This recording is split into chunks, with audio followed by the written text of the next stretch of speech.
हाँ भाई लोग, स्वागत है आप सबका दूसरे वीडियो में। और ये वीडियो होने वाला है रियल फन।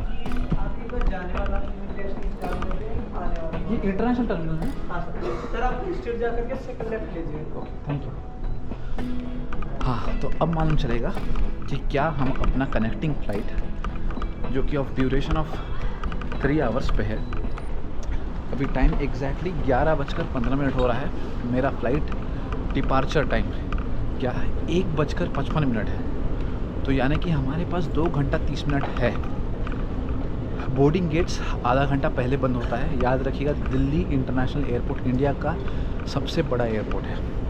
अगर आप डोमेस्टिक टर्मिनल से इंटरनेशनल टर्मिनल शिफ्ट कर रहे हो तो आपके पास मिनिमम 3 घंटा हाथ में होना चाहिए बिफोर डिपार्चर, वरना आपका फ्लाइट छूट सकता है। बहुत बड़ा एयरपोर्ट है।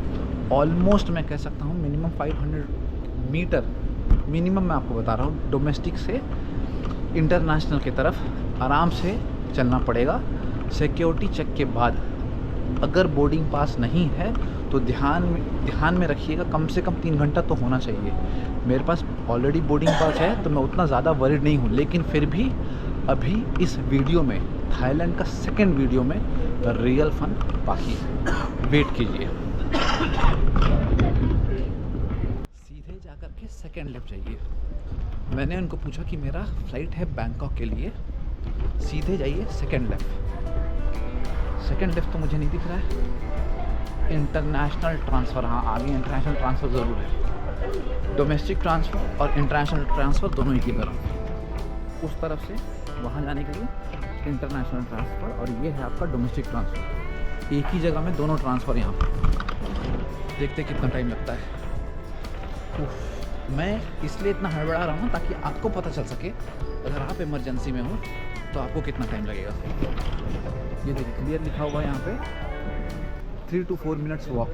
इस पोजीशन से 3 से 4 मिनट लगेगा आपको। ये वही पोजीशन है जहाँ पे मैं अलमाती से जब मैं शिफ्ट कर रहा था दिल्ली, ये वही जगह है एग्जैक्टली।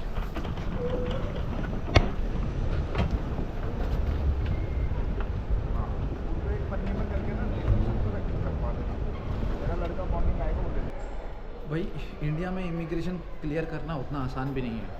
इमिग्रेशन से पहले एयर इंडिया वालों ने मेरा वापस डॉक्यूमेंट मांगा। मैंने अपना डॉक्यूमेंट दिखाया। उन्होंने पूछा क्यों जा रहे हो, मैंने बताया उनको मैं क्यों जा रहा हूँ, टूरिस्ट हूँ, वीडियो बनाने जा रहा हूँ। इमिग्रेशन के लाइन पे जब मैं खड़ा था तो मैं आपको एक और वहाँ जाने से पहले मैं आपको बता दूँ, जो आपने बोर्ड देखा था 2 या 3 मिनट का, वो वॉकिंग बोर्ड था। इसका ये मतलब नहीं कि 2-3 मिनट आपको लगेगा।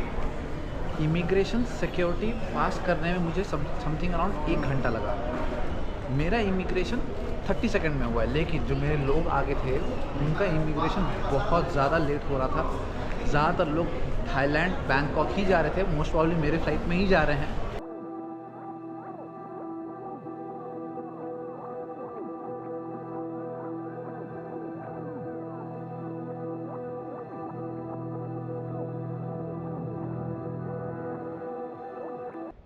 भाइयों, आज मालूम चल गया है इमिग्रेशन क्लियर करना इतना आसान भी नहीं होता है।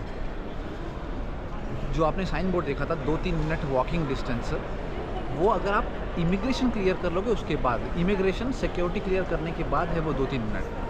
मुझे इमिग्रेशन करने में 30 सेकंड लगा है। उन्होंने मुझसे कोई भी सवाल नहीं किया, लेकिन जो मेरे आगे खड़े लोग थे वो भी बैंकॉक ही जा रहे हैं सेम फ्लाइट में। उनको 10 मिनट तक खड़ा करके सवाल पूछा गया। और जो स्टूडेंट यूरोप की तरफ जा रहे थे ना, मैंने अपने बाजू वाले काउंटर में मैंने देखा था, उनको भी अच्छा खासा सवाल पूछा गया है। उनका डॉक्यूमेंट अच्छी तरह से चेक किया गया है, क्योंकि बहुत सारे लोग वहाँ जा कर के फेक डॉक्यूमेंट में आते हैं और डिपोर्ट हो जाते हैं। बहुत ज़्यादा प्रॉब्लम होता है और अपने कंट्री का जो है वो नाम बदनाम होता है। इस कारण ना बहुत ज़्यादा चेकिंग चल रहा है अभी फ़िलहाल इंडिया में। और याद रखिएगा, अगर आपका पासपोर्ट नया है तो हो सकता है प्रॉब्लम। सारे डॉक्यूमेंट्स लाइए, और मेरे रिकमेंडेशन मानिए तो कम से कम 15,000 थाई बात ज़रूर लाइएगा अगर आपको एंट्री लेना है बैंकॉक में। और प्लीज़ हाँ, एंट्री लेने के बाद ऐसा काम मत करिएगा कि आपको ज़्यादा प्रॉब्लम हो जाए। अब सिक्योरिटी चेक में आपको 5 मिनट लगेगा, लेकिन इमिग्रेशन में 40 मिनट से 1 घंटा लग सकता है। उसके बाद जब आप ये एरिया आओगे, ड्यूटी फ्री वाला एरिया दिल्ली एयरपोर्ट का, ये है आपका दिल्ली एयरपोर्ट का ड्यूटी फ्री एरिया। यहाँ पे जब आप आओगे तो यहाँ से अभी मुझे जाना है गेट नंबर 14B। 14B में जाने के बाद जाने के बाद नहीं, 15 मिनट वॉकिंग डिस्टेंस 14B। तो चलिए चलते हैं 14B और देखते हैं वहाँ पे क्या फैसिलिटी है।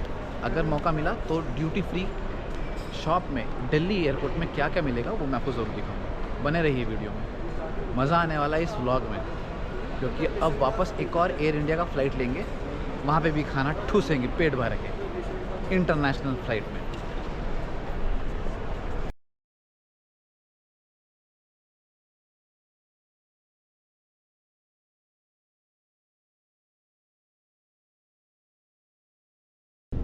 इंटरनेशनल ट्रैवल अगर आप कर रहे हो तो मेरा एक सजेशन है, बुरा मत मानिएगा बस आप लोग, जब आप रिटर्न आ रहे होगे ना, जैसे कि अभी मैं बैंकॉक से रिटर्न वापस इंडिया आऊँगा, तो वहाँ से कुछ शॉपिंग कर लेना, थोड़ा यूनिक मिल जाएगा। इंडिया में बहुत सारी चीज़ यूनिक हैं, लेकिन फिर भी लेके जाओ, वापस उसको लेकर के आओ, उससे अच्छा वहीं से ख़रीद के लाओ कुछ यूनिक और सस्ता, क्योंकि पैसा जितना ज़्यादा आगे बढ़ेगा उतना चीज़ भी आगे बढ़ता है। तो इस बात को दिमाग में याद रखिएगा। ये सारे चीज़ जो है ना बनावटी, वो एंडलेस है, जो कि पैसा भी एंडलेस है। वीडियो में हम लोग अब आगे बढ़ने वाले हैं। फाइनली एयर इंडिया का फ़्लाइट लेंगे हम 4.5 घंटे का, 1:55 में ये डिपार्ट होगी, यानी कि आधा घंटा पहले, ऑलमोस्ट आधा घंटा पहले नहीं, ये इंटरनेशनल है ना, तो 45 मिनट्स पहले बोर्डिंग बंद हो जाएगा इसका। ये भी आप याद रखिएगा। ये सारा इन्फॉर्मेशन, इन्फोटेनमेंट और एंटरटेनमेंट मैं आपको प्रोवाइड कर रहा हूँ। आप आशा करता हूँ कि ये दूसरा ब्लॉग जो थाईलैंड सीरीज़ का मैं बना रहा हूँ ये आपको पसंद आ रहा है और आप इसको सब्सक्राइब ज़रूर करो।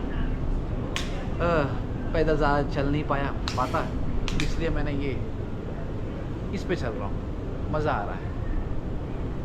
आशा करता हूँ आपको भी ये दूसरा ब्लॉग मज़ा आ रहा हो।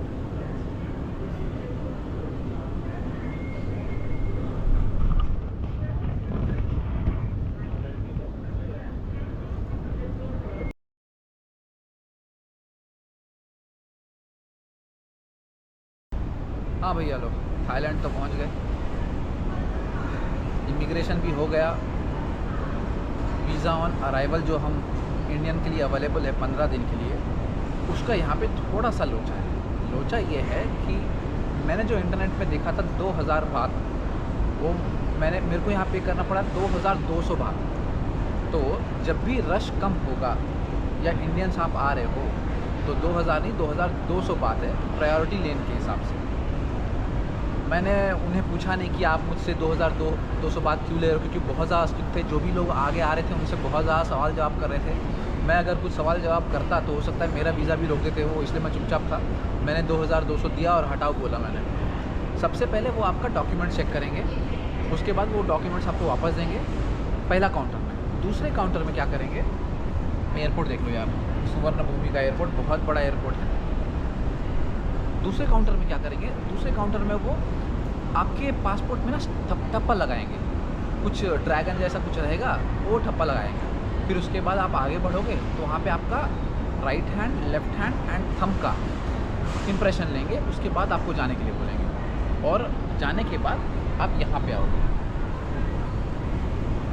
जैसे ही आप फ्लाइट से उतरते हो ना, सिम कार्ड आप खरीद सकते हो। अगर आप मेरी तरह 7 दिन या उसके कम दिन 6 या 5 दिन के लिए आ रहे हो या 7 दिन के लिए, तो आप यहाँ पे सिम कार्ड इमिग्रेशन से पहले ही ले सकते हो। मैंने दिया 300 बात 15 GB 5G सर्विस के लिए, और इंडिया अगर मुझे कॉल करना है थाईलैंड से इंडिया तो 30 मिनट तक मैं कॉल कर सकता हूँ, ये मुझे वहाँ बताया गया है। अब आगे का सफ़र क्या होगा वो यहाँ से देखना पड़ेगा। इमिग्रेशन स्मूथ ही रहा, ज़्यादा दिक्कत नहीं हुआ। टाइम कितना लगेगा तो मैं आपको बता दूँ, 40 मिनट टाइम लगेगा। अगर आप पहले से फॉर्म फिल करके आओगे तो टाइम कम लगेगा, वरना 40 मिनट 45 मिनट लगेगा। इस मंथ पे, अक्टूबर के महीने पे इतना टाइम लगेगा, इस बात को याद रखिएगा। डॉक्यूमेंट्स वो सारा चेक करते हैं। रिटर्न फ्लाइट वो उन्होंने पूछा, हाई बात कितना ये नहीं पूछा उन्होंने मुझसे। तो ये सारे मैं आपको जो बताना चाह रहा था इन्फॉर्मेशन, वो मैंने इस वीडियो के माध्यम से दिया है। चलिए अब मेरे गोप्रो में भी चार्जिंग कम है, तो हो सकता है ये ऑफ हो जाए। मैं मिलता हूँ आपसे अगले वीडियो।